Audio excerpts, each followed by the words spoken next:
Hi, I'm Jay Hodges. I'm a proud friend of Sinn Féin's. Um, these conversations are an amazing opportunity for us to learn and hear from people. And we try to strive for is allowing them to share their stories the way that they want to tell them and the way that they feel most natural. With that, we interviewed Bik McFarlane about the 1981 hunger strikes and his role in those strikes. And it went a little longer than what we would normally have interviewed, but to edit it in any way or to cut answers short or to truncate his experience wasn't something that we were willing to compromise on. So what we decided to do was to break it into two parts. This is the first part of that conversation. I really hope you enjoy it. I hope you get a chance to share it around. The second part will be coming out in a few days. And as always, thank you for everything that you're doing. Thank you for supporting in Sinn Féin. And we look forward to seeing you very soon. Jihagadich, and thank you for the time, for your time today coming in to join us. I'm Jay Hodges. I'm a proud friend of Sinn Féin's, and I want to welcome you to today's conversation. 2021 is a special year. It marks the 40th anniversary of the 1981 hunger strikes, where 10 very brave men, including Bobby Sands, gave their life to a cause. In the coming weeks, we're going to be speaking to different people, offering different viewpoints and different understandings and different stories surrounding the 81 hunger strikes. We're going to start today with an incredible opportunity and an incredible special guest, and I'm really excited to be able to jump right in. We're going to start today's conversation off with Mr. Bik McFarlane. Bik, how are you doing? Jay, great to talk to you. Absolutely brilliant. And I'm really delighted to have been asked to participate in this anniversary project that you're doing. And all's good here, keeping well, just trying to stay ahead of the posse, as the saying goes, with this COVID. Everybody waiting for an ease off of restrictions, which should come probably towards the summer period or after Easter anyway. Well, thank you. I can't thank you enough for taking the time to come on and have a conversation and to talk. You have this incredible life story that would be a fantastic Martin Scorsese movie if anybody is watching. But I really hope that we can talk about all the things that you have done in your life at a later date. I want to really concentrate in on the 81 hunger strikes for this conversation. Before we do that, though, I think people need to know a little bit about you as a person, kind of where you are, where you grew up, were you raised in an Irish Republican household? What caused you to get involved? Like, kind of set the story and tell us about yourself. My family background would not be Republican, they would be nationalist. And, my parents would have been more into the sport, the music, the culture, as opposed to the politics. They were not specifically politically involved. Although I grew up with some friends, we were GAA kids from an early age. And some of the ones that I grew up with were very staunchly Republican, great Republican history in their families going back to, 1916, etc. So those would have been Republican influences for me, some of the friends that I had. But I grew up, my parents were pretty religious, and it was a very Catholic household. And we were brought up through education in the different colleges. I ended up, when I was about 16, going off to a seminary in North Wales to study for the priesthood with the Divine Word Missionaries.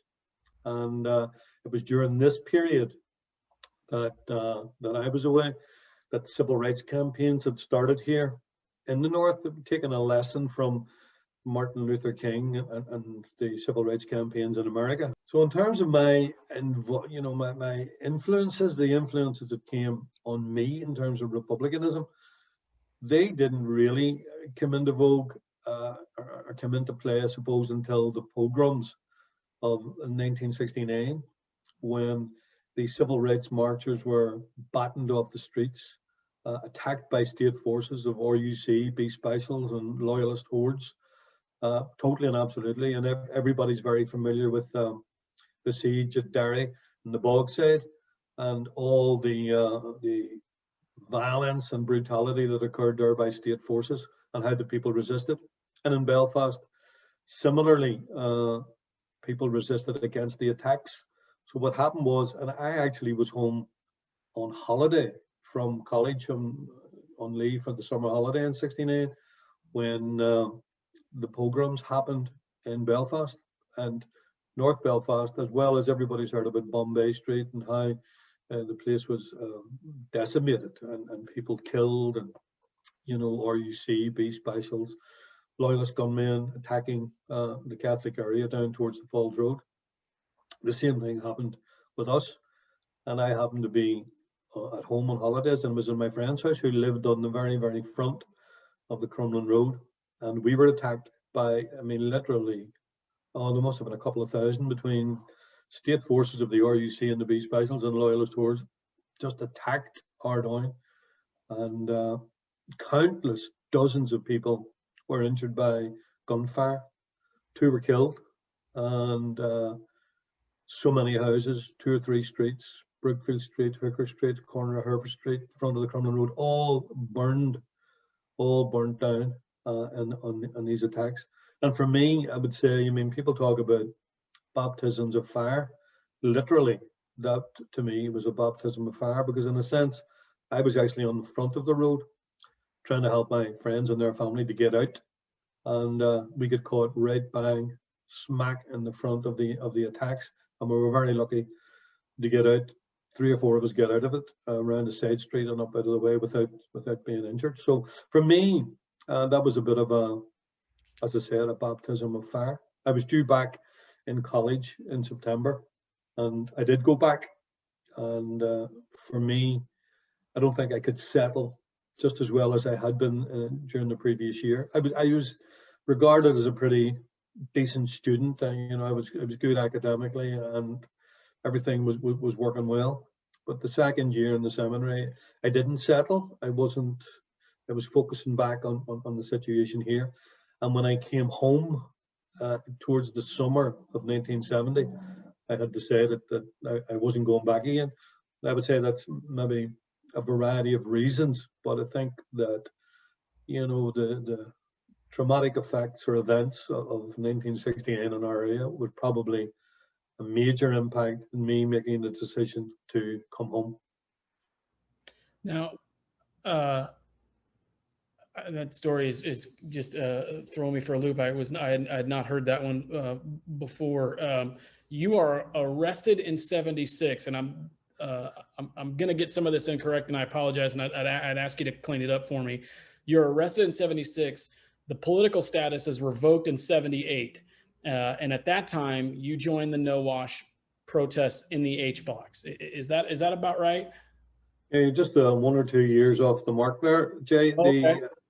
I was arrested in '75. Political status was revoked, was taken away from political prisoners. It had been granted after a hunger strike in 1972 and negotiations with senior Republicans with the British government in London.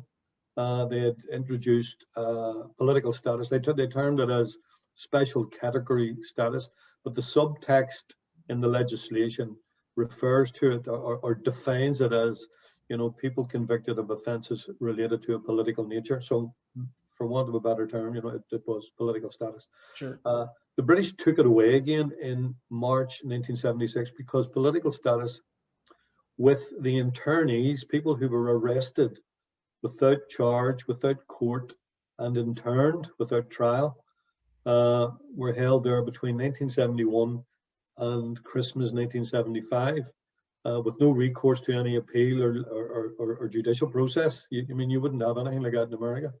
And what happened also was they introduced in 1973/74 period the diplock court system under Lord Diplock, where they did away with juries. So there was no juries, and again, you wouldn't have anything like that in the States. The 12 jurors. So they did away with that in order to get more convictions, and following on that, in order to undermine the Republican struggle for freedom in Ireland and the whole campaign in the North, they took away political status because they felt that if they criminalized the struggle would have less support. And they felt that the easiest and the best way they could do that were to criminalize IRA prisoners by removing political status. So they introduced this whole criminalization process, which started, I suppose, on March the 1st. Anyone arrested on March the 1st or after March the 1st was no longer afforded political status. They were put into these new made H blocks, single story blocks, to isolate prisoners. They had special interrogation and torture centres. They had special diplomatic court, single judge court system that would guarantee the state, the British state, more convictions and less chance of claims of brutality standing up in court, because the judge would favour, special branch interrogators or police interrogators before they would favour someone who was injured in the court. So what happened then was numbers increased, but in terms of this conveyor belt system, the final part of it was the H blocks, in order to isolate and for you then to take on the tag of criminality and to depoliticize the struggle. And they felt that that was probably the best way to do it. And the difficulty was that we were aware of this. It was a major part in British strategy. And we were singularly aware of the impact that this would have if you accepted a criminal tag. You would lose support base quite rapidly. You would undermine morale of people. So when they introduced this into the H blocks in 1976, the first prisoner convicted to run up against this criminal regime was Kieran Nugent, and he refused to wear the criminal uniform, because prior to that, Republican prisoners or political prisoners would have their own clothing, have their own command structure in the prison. They would organize their own day, outside of security, obviously. They would organize their own education, recreation, sports, etc., etc. All this was removed, and he was placed in a single H block cell measuring about 9 feet by 10 feet, concrete bars and steel bars on the window, steel door, it was like a concrete tomb with no facilities except for his bed, his chamber pot, and a Bible. They always left a Bible. The Good News Bible was always left in, and that was it. So he started this protest, and it meant that you didn't get any visits, you had no contact, you had no letters, you had no contact with the outside world, and for a considerable number of months he was isolated. And then as other prisoners came in, they too were isolated. So we, at that stage, I had been granted political status, and I was over in cage 11 at the time. And these are a compound system, and for anybody who has ever watched any of the World War II prisoner of war camp films like Steve McQueen, The Great Escape, they are a carbon copy, exactly the same. They have 3 Nissen huts, and they have a porta-cabin type situation for showers and toilets, etc. And then it's a caged fence with watchtowers around it, armed guards on the walls, and guards patrolling all the time. It's very, very similar to the World War II POW camps. And it was POW camp. But across the wall, these H blocks. So we were getting information from a variety of sources of the brutality that was happening and the pressure. And we managed to persuade people like Kieran Nugent, look, just put on the uniform, go and take a visit, and let's have contact. And that's where it built up. But the brutality that was meted out by the prison guards was ferocious, absolutely ferocious. They tried to batter, and these were all young prisoners, by the way, at the start coming in. You're talking about that. Yeah. Go ahead. I was gonna in my head, like, you're all in your 20s. Like, nobody is a. I don't want to make it sound inappropriate, but nobody is an adult in the sense of nobody is old. Like, these are all young men. Like, these are all very young men. Talk to us about what was going on and the climate of the prison and just kind of what prison life was like for these men. Yeah. Well, prison life in the H blocks was like no other prison anywhere in the world, because the lads, the Republican prisoners, the IRA prisoners who were on protest against the removal of political status, were stripped naked and put in cells, totally naked. So what they had to do then, and they were locked up 24 hours per day, 7 days per week. The only opportunity to remove yourself from the cell at the early stages was to go to the toilet, or on a Sunday to put on a pair of the prison trousers and go to a large canteen area where the priest would come in and say mass on a Sunday morning. So we managed to do that. Now, at that stage, as you say, that, you know, very, very young, and particularly a lot of the lads from Derry were late teens, mid to late teens, and there is a considerable number of them, you know, very, very young in their late teens. When I went into prison, I was 23, and I was considered, you know, sort of, you know, more of a more mature age than most of the ones who were in. And there were a lot like older than me, but there were nobody, very, very, very few people heading over the 30-year-old mark. Very, very few, mostly late teens up to early mid 20s, and that was that made up your population of the H-Block prisoners. It was a very, very harsh regime. As I said, you had no facilities whatsoever. Although you were supposed to be able to write a letter per month, this was in the legislation. If you did not comply with regulations and abide by the prison rules, i.e., put on the criminal uniform, accept that you're no longer a political prisoner, and forget about your politics, forget about your struggle. This was what they wanted, and we couldn't do that.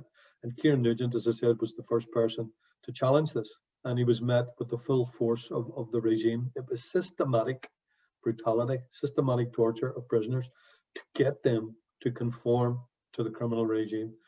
And as the numbers built up, they found a bit of solidarity with other prisoners coming in, and they would keep them isolated in different blocks. And as I say, totally naked. The only thing you could do was wrap around a towel around you or wrap a blanket around you. Hence, the term came to fruition of the blanket men, who wore the blanket. And what we did was, you would take a blanket and maybe wrap one around you, particularly in the winter where just wearing a towel was not great. And you would cut a slit in the blanket and put it over like Clint Eastwood, like a poncho. So that's the way generally everybody did something like that to keep warm. But that's all you had. Can you talk for just a moment about what kind of a man Bobby Sands was, and when you think about him now, what comes to mind? Yeah. First of all, Jay, in terms of me arriving in H-Blocks, I actually had political status from 1976 or from 75 when I came in, right through until March, April 78. And the only reason that I ended up in the H-Blocks was continuously trying to escape with two other comrades, Larry Marley and Pat McGill, both of whom are now dead, right? But we were trying to escape continuously from the cages. We were digging tunnels, cutting fences, people climbing walls, doing all sorts of things. But we got caught on an escape. In fact, just a wee thing about Bobby Sands. While I was in cage 11, Jerry Adams was in cage 11 at the time, and Bobby Sands had been there. He had just been released a couple of months before I arrived into cage 11. But when I got into the education of ourselves, the self-education, I discovered reams of material, and I asked a comrade who was also doing the education brief in the cages, you know, who owns all this? Oh, he says, Bobby Sands wrote all that. And I lifted it and looked through it, and it was this pages after pages about analysis on community involvement in politics, the development of community infrastructure in areas outside the prison, development of community politics, of tenants associations, of rights for people in these areas that were areas in conflict, areas in struggle. And this stuff was far in advance of what was happening outside. And he was writing all this and examining all this, and he got released 2 months before I arrived in, and he put in practice in the Twinbrook area where he's from, he put a lot of this into practice of developing, you know, people's sense of awareness of, you know, belonging to society, get up, get involved, be involved in your local council area, be involved with your local trade unions, all the different types of things. He got people involved in it. But and what I'm sorry about is that none of those documents survived. None of those survived. They all disappeared, you know. And that was, he was writing these in 1974, 75, you know, ages before a lot of this stuff was put into practice. Anyway, that's just a wee aside from the cages point of view of him. So I actually missed him in the cages. But because we were consistently trying to escape, we tried to escape on 31st of March 1978, dressed as prison guards, and we managed to get ourselves right down to the exit area, which is called it's the main security area called the Tally Lodge, where you have to check in your tally, check in your ID before you go out. And to fast forward, we got caught there, transferred to an isolation block, which is called the boards, because you slept on a board, not in a bed. And we were there for about 10, 11 days. And instead of bringing us back, which is normally what they do, they prefer charges against you so that you appear in court. They bring you back to where you escaped from, and then 8 or 9 months later, they bring you out to court. They didn't do that. They came in and read out a piece of paper, saying a document from the British Northern Ireland office, and said that because we had been trying to escape from lawful custody, we were now being transferred to the H blocks. So we were transferred immediately to H block 3, and that's how I ended up in the H blocks. And it was a bit of a jolt, let me tell you, because although we were thinking about it, looking at it, we were writing stuff about it. Jerry Adams was writing all sorts of articles and things, and I'd have been typing these articles up for him. We were studying the criminalization policy. So we were aware of the British policy of criminalization upside down. We knew everything aspect of it, but it's only when you get parachuted into the middle of it and you're standing in the middle of a H block with 20 prison guards and you're standing naked and you know that you're vulnerable, and you are then told, that's your cell down Seaway, let's go, away you go. So that was it. And that was my introduction to H blocks, right in the middle of a protest period. Bobby Sands at that stage was actually in H block 5, and we were put into H block 3. Now, the protest had escalated to a no wash protest, and that happened because at the time when some of the lads were going out to use the toilets or get a wash or get a shower, on many occasions prison guards were beating them up, attacking them, brutalizing them, humiliating them, until it got to the stage where the lads had decided, this is just prior to me coming down, that they would wash in the cells. So the guards would put a basin of water in, but then slowly but surely, when they came into the cell, they would kick the basin of water over, kick the chamber pot over, and it became just an absolute mess. Your mattress, which was on the floor, a sponge mattress, was getting soaked, and so they introduced the no wash protest just prior to around about Easter time, 1978, and I landed right into the middle of this, which was a bit of a shock, and it actually took, I don't mind admitting, it took me quite a number of weeks, a couple of weeks at least, to acclimatize myself to this here, to get used to it. First and foremost, that I didn't have any clothing, I was naked, I was locked in a cell, small concrete box, 24/7. I was not going to be able to escape from that. I was not going to get involved in my music or my education or my sports, etc. Everything, I was not going to be able to have visits. All this was prohibited, and it took me a little while to mentally get attuned to that there, and then you move along with the protest, which was a brutal, harsh regime. Let me tell you, brutality was meted out regularly, particularly when there were shifts from making a shift of a full wing of prisoners to a cleaner wing. The brutality would be pretty severe. You would be beaten across the circle area or across the wing area. Wow. When did you become the OC then, during this time period? Yeah, we need to sort of move forward a wee bit, because the deterioration of the conditions was absolutely horrendous. Cardinal O'Fee had come in during the latter part of 1978, and he was taken aback. He was physically sick, visiting cells in the H blocks, physically sick. And when he went out, he made this telling statement, comparing it to some slum dwellings in Calcutta that he had seen when he was out on the missions, missionary work, and said he never witnessed anything like it, and made a very, very critical statement of the British in terms of sort the thing out, introduce measures. He was very, very helpful to the prisoners, very supportive of the prisoners, I have to say that there. And a lot of others weren't, he was singularly very, very good in terms of trying to alleviate the hardships of the situation. When that moved on, the situation had deteriorated severely. Prisoners were beaten regularly. A number of prisoners were taken in for into the psychiatric unit up in the H blocks. There was a wing, a hospital wing, were put into a hospital. They were under psychiatric treatment, and but it was severe, and we needed to move out of the situation. A number of us from different blocks in January 1979 were transferred to one wing in H block 6. There were 33 prisoners put into H block 6, and that's the first time that I physically came in contact with Bobby Sands. Oh, okay.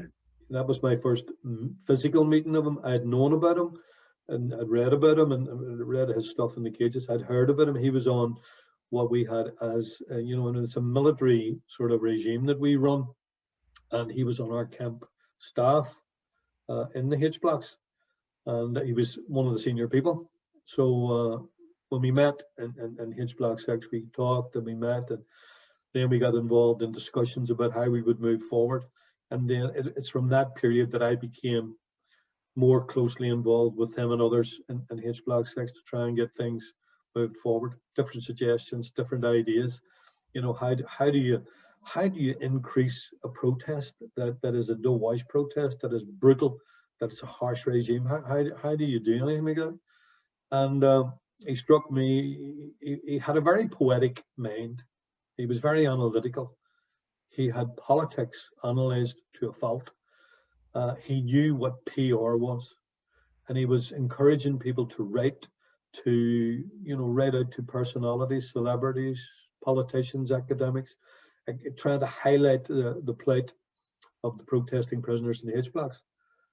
And we had discussed in 1979 the potential for hunger strike, because that seemed to be the only way that we were going to get out of the situation and try and bring this nightmare to an end. So when we talked about it and we broached the idea, there was Father Alec Reid, whom you may be aware of, who was one of the chaplains that came in and out, a great man, absolute great man altogether. And he would liaise with the Catholic hierarchy in terms of what was happening. And we had discussed with our leadership outside the potential for a hunger strike. They were dead set against it. But when we discussed it, we were talking in the middle of 1979, and we were talking of a target date, of August, September. And then Cardinal O'Fee sent word and said, look, there's a papal visit coming to Ireland for the first time in October of 1979, and for a hunger strike to be ongoing, with people possibly reaching a crisis point while the papal visit was taking place, would be an absolute disaster for the church in Ireland, be a disaster for the papal visit. It would detract from the goodness of what they expected coming out of a papal visit. So he had asked us to defer any decisions relating to hunger strike until after the papal visit.